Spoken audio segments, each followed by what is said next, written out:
काशीमीरा येथील मीरा इंडस्ट्रियल इस्टेटमधील एका बांधकाम साईटवर 2 मजुरांमध्ये वाद झाल्याने एका मजुरावर फावड्याने हल्ला करून गंभीर जखमी करण्यात आले आहे.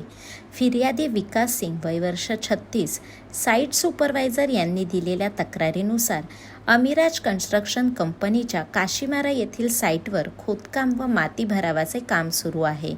बाबू वडारी याच्या माध्यमातून पुरवलेले प्रवीण लोखंडे, संजय खुळे आणि इतर मजूर येथे काम करत होते. दिनांक 20 मार्च रोजी दुपारी 2 वाजता जेवणाच्या वेळी प्रवीण लोखंडे आणि दीपक नांदे यांच्यात किरकोळ वाद झाला.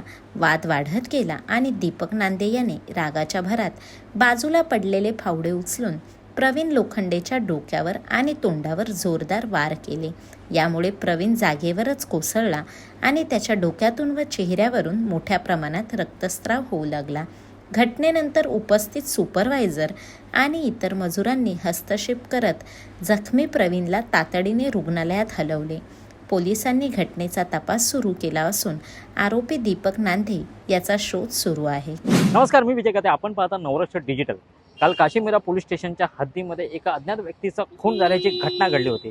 जेव्हा संपूर्ण पोलिसांनी तपास केला तेव्हा कळलं की हे मजूर आहेत, हे मजूर इथे ते एका इमारतीच्या कामासाठी आले होते आणि ह्या मजुरांमध्ये एका किरकोळ वादावरनं ही घटना घडली. त्याच्यामध्ये एका मजुराच्या डोक्यामध्ये बाजूला असलेला फावडा डोक्यात टाकून त्याची हत्या करण्यात आलेली आहे. या संपूर्ण घटनेबद्दल पोलीस उपायुक्त प्रकाश गायकवाड यांनी कुठला खुलासा केला आपण जाणून घेऊ. काल काशीमीरामध्ये दुपारी 1:30च्या सुमारास त्या ठिकाणी बांधकामावर काम करणारे जे मजूर होते त्यांच्यामध्ये आपसामध्ये भांडण झालं आणि त्या भांडणाच्या कारणावरून ते बांधकामाच्या ठिकाणी जे पावडं होतं त्या पावड्याने त्या व्यक्तीच्या डोक्यावर मारहाण केली.